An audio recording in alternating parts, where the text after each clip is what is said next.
Hello বন্ধুরা, সবাই কেমন আছো? আশা করি ভালো আছো।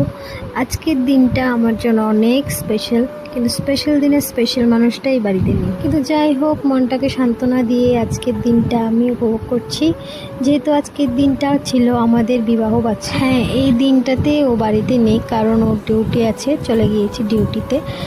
তার জন্যই আমি আর কি করব, মন খারাপ করে লাভ নেই, ডিউটি তো করতেই হবে।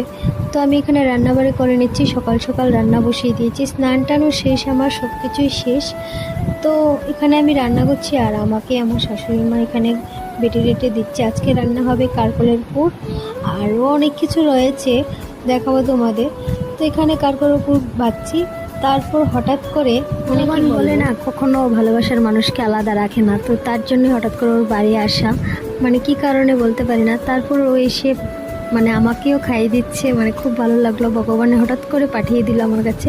তারপর আবার চলে গেল যদিও। তো এখানে আমি কাজ করছি আর ও আমাকে খাইয়ে দিচ্ছে, আমি রান্নাঘর আর ঘর মানে যাচ্ছি আসছি আর খাচ্ছি। যাই হোক, এই সময়টি অনেক ভালো লাগলো, একটু সময়ের জন্য ও আসলো, তারপর আবার চলে গেল।